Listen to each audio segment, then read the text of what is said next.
The year was 1888. The place was London, cloaked in the thick fog of autumn. The heart of Whitechapel pulsed with fear.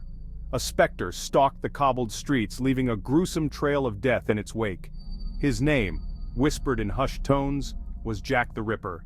His victims were women, all living desperate lives in the city's underbelly. Mary Ann Nichols, Annie Chapman, Elizabeth Stride, Catherine Eddowes, Mary Jane Kelly, their names forever etched in the annals of history, their stories tragic echoes of a bygone era. The Ripper's calling card was brutality. Each murder was a grotesque spectacle, a testament to the dark side of human nature. The city held its breath, united in fear and uncertainty. Newspapers were filled with lurid details, fueling the public's morbid fascination. Who was this monster preying on the vulnerable? The question hung heavy in the air, unanswered and unsettling.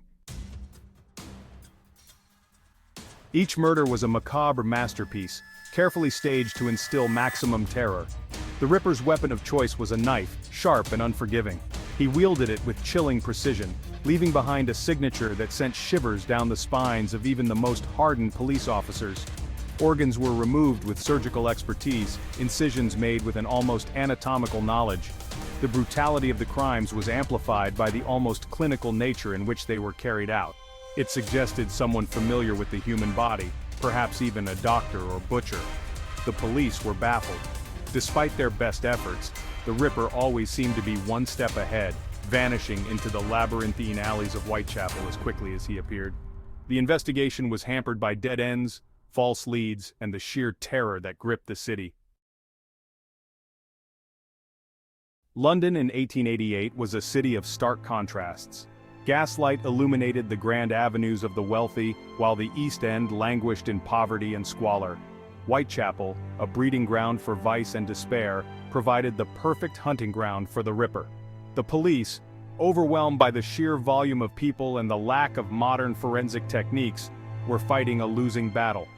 The fog that cloaked the city became the Ripper's accomplice, concealing his movements and adding to the atmosphere of dread. Every shadow seemed to hold a potential clue, every stranger a possible suspect. Yet, Jack the Ripper remained an elusive phantom, his true identity shrouded in mystery. Over the years, the case has attracted countless theories, each attempting to shed light on the Ripper's identity. Suspects have ranged from the obscure to the infamous, their names whispered in hushed tones by amateur sleuths and professional historians alike. Montague Druitt, a barrister who committed suicide shortly after the final canonical murder, was a prime suspect for a time. Aaron Kosminski, a Polish immigrant with a history of mental illness, also found himself on the list. Even the notorious American serial killer H.H. Holmes has been linked to the Whitechapel murders. While each suspect presented intriguing possibilities, none could be definitively linked to the crimes. The lack of concrete evidence ensured that Jack the Ripper's true identity remained a tantalizing mystery. In recent years, a new name has emerged from the shadows: Hyam Hyams.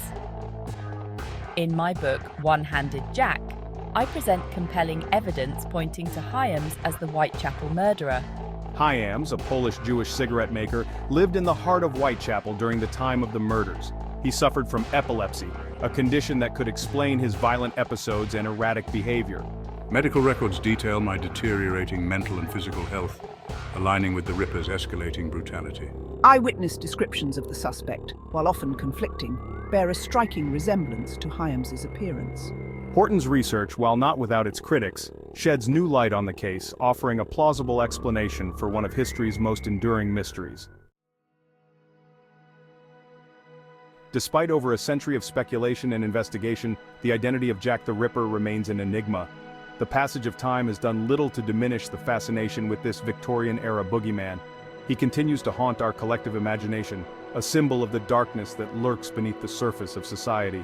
Was it Hyam Hyams, a man driven to madness by his affliction? Or does the answer lie buried in the past, lost to the annals of time? The truth, much like the dense fog that once shrouded Whitechapel, remains elusive. The case of Jack the Ripper serves as a chilling reminder of the fragility of life and the capacity for human cruelty. It is a story that continues to captivate and terrify, ensuring that the legend of the killer who vanished will live on for generations to come.